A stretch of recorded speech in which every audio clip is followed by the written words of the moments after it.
wabarakatuh. Saya Saifur Rahman dari calon guru penggerak Angkatan 8 Kabupaten Cilacap, SMP Negeri 2 Karangpucung. Video kali ini saya akan memaparkan koneksi antar materi, yaitu pada modul 1.4, yaitu budaya positif. Konsep di sini adalah seorang guru yang baik harus memiliki kemampuan dalam mewujudkan budaya positif. Budaya positif tersebut dapat dijalankan dengan menerapkan konsep-konsep inti, seperti disiplin positif, memahami motivasi perilaku manusia, berkaitan dengan hukuman dan penghargaan, posisi kontrol seorang guru, membuat keyakinan kelas atau sekolah, dan menerapkan segitiga restitusi dalam penyelesaian masalah. Disiplin positif yaitu cara menerapkan disiplin yang mengajarkan anak untuk bertanggung jawab dan menumbuhkan kesadaran diri berdasarkan nilai-nilai kebajikan, lebih ke arah disiplin diri yang dapat mengontrol diri dalam melakukan segala tindakan, dapat membuat murid memahami dan menyadari berdasarkan motivasi internal, bukan akibat paksaan, pujian, dan hukuman. Motivasi perilaku manusia yaitu ada dua, yaitu ada eksternal dan internal. Di dalam eksternal sebaiknya dihindari karena ini akan menimbulkan ketidaknyamanan berupa hukuman. Yang kedua, untuk mendapatkan imbalan atau penghargaan dari orang lain, ini akan berakibat sebagai ketergantungan. Sehingga motivasi internal lah yang paling penting, yaitu untuk menjadi orang yang mereka inginkan dan menghargai diri sendiri dengan nilai-nilai yang mereka percayai. Posisi kontrol seorang guru di sini ada 5 macam, yaitu sebagai penghukum, pembuat merasa bersalah, teman, pemantau, dan manajer. Di dalam calon guru penggerak ini diminta untuk sebagai manajer. Kenapa? Karena guru bisa berbuat sesuatu bersama murid, mempersilahkan murid mempertanggungjawabkan perilakunya dan mendukung murid agar dapat menemukan solusi atas permasalahannya sendiri. Yang kedua, posisi manajer mengacu pada restitusi yang dapat menjadikan murid sebagai manajer bagi dirinya sendiri sehingga tercipta identitas positif berhasil pada diri murid tersebut. Teorinya yaitu harus diawali dengan membuat keyakinan kelas atau kesepakatan kelas, yaitu kesepakatan kelas yang diyakini bersama oleh guru dan siswa selama proses pembelajaran. Di dalam segitiga restitusi dalam penyelesaian masalah, yaitu guru berperan sebagai manajer menggunakan segitiga restitusi dapat menyelesaikan masalah dengan 3 tahapan, yaitu menstabilkan identitas, validasi tindakan yang salah, dan menanyakan keyakinan. Tujuannya adalah untuk menghasilkan murid yang mandiri dan bertanggung jawab. Ini adalah segitiga restitusi.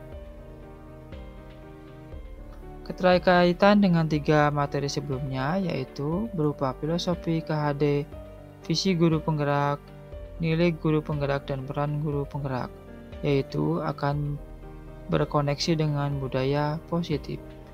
Dengan menjalankan budaya positif di sekolah, maka akan mempermudah dalam tercapaian tujuan pendidikan nasional sesuai dengan filosofi KHD, yaitu pendidikan yang berpihak pada murid, bersifat menuntun, tumbuh atau hidupnya kekuatan kodrat yang ada pada murid. Selanjutnya adalah keterkaitan dengan 3 materi sebelumnya, yaitu ada nilai guru penggerak, kolaborasi yaitu keyakinan sekolah. Berupa budaya positif dapat terwujud jika seorang guru memiliki 5 nilai guru penggerak, diantaranya bersifat berpihak pada murid, mandiri, reflektif, kolaboratif, dan inovatif. Budaya positif dapat terwujud dengan mendorong kolaboratif antara semua warga sekolah dengan adanya keyakinan sekolah yang harus disepakati dan dijalankan bersama. Refleksi. Sejauh mana pemahaman Anda tentang konsep inti yang Anda pelajari di modul ini? Adakah hal menarik di luar dugaan Anda?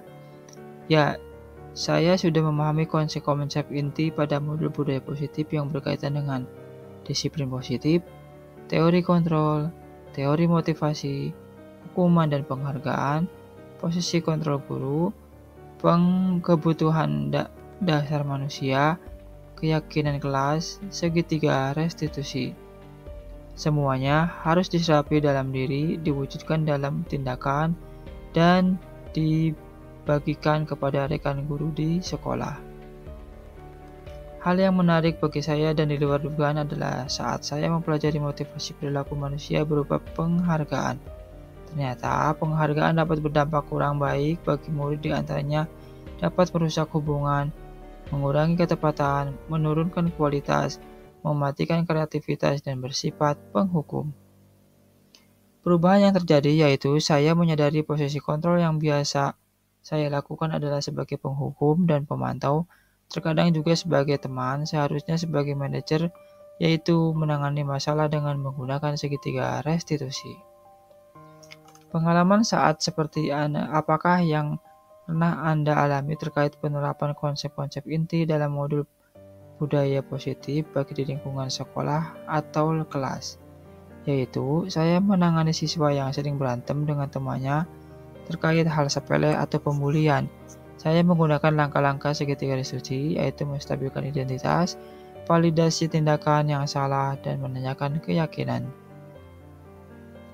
Bagaimana perasaan Anda ketika mengalami hal-hal tersebut? Yaitu perasaan saya sangat termotivasi untuk terus memperbaiki diri sesuai dengan nilai-nilai budaya positif di sekolah, serta akan selalu mengupgrade kualitas kemampuan memberikan atau melakukan segitiga restitusi dalam menyelesaikan masalah. Menurut Anda, terkait pengalaman dalam penerapan konsep-konsep tersebut, hal apa sajakah yang sudah menarik? Adakah yang perlu diperbaiki? Hal baik yaitu menurut saya adalah sudah mulai munculnya motivasi internal pada murid untuk melakukan budaya positif sesuai dengan nilai-nilai kebajikan yang diyakininya. Hal yang harus diperbaiki adalah sebagai posisi guru harus sebagai manajer. Sebelum mempelajari modul ini, ketika berinteraksi dengan murid berdasarkan 5 posisi kontrol, posisi manakah paling yang sering Anda pakai? Dan bagaimana perasaan Anda saat itu? Setelah mempelajari pelajaran modul ini, posisi apakah yang Anda pakai atau bagaimana perasaan Anda sekarang? Dan apa penyebab perbedaannya? Sebelum mempelajari modul ini, posisi saya, kontrol saya adalah sebagai penghukum dan pemantau, tergantung sebagai teman. Perasaan saya saat itu, saya selalu diliputi dengan rasa bersalah karena harus memberikan hukuman, konsekuensi, dan jika anak berbuat kesalahan. Selanjutnya adalah, sedangkan setelah mempelajari, saya memulai menerapkan posisi manajer dalam menyelesaikan masalah. Saya merasa sangat tenang, dan mulai menyadari pentingnya komunikasi efektif untuk menumbuhkan rasa tanggung jawab pada murid. Sebelum mempelajari modul ini, pernahkah Anda menerapkan segitiga restitusi ketika menghadapi permasalahan murid Anda? Jika iya, tahap mana yang Anda praktekkan dan bagaimana cara mempraktekannya? Yaitu, pernah. Namun, saya hanya menggunakan satu tahapan, yaitu menstabilkan identitas. Dengan memberikan pertanyaan atau pernyataan, setiap orang pasti pernah berbuat salah, dan tidak ada manusia yang sempurna. Selain konsep-konsep yang disampaikan dalam modul ini, adakah hal lain yang menurut Anda penting untuk dipelajari dalam proses menciptakan budaya positif Anda di lingkungan kelas maupun sekolah? Yaitu, hal-hal yang paling penting dipelajari dalam proses menciptakan budaya positif adalah melakukan kolaborasi antara sekolah dan orang tua murid agar budaya positif itu tidak hanya atau jangan hanya dilakukan di kelas atau sekolah, namun Anda juga dapat di rumah agar menjadi suatu kebiasaan karakter saat berada di lingkungan sekolah atau lingkungan dimanapun. Terima kasih, demikian video saya kali ini. Billahi taufiq wal hidayah. Assalamualaikum warahmatullahi wabarakatuh. Salam guru penggerak, tergerak, bergerak, menggerakkan. Bye-bye.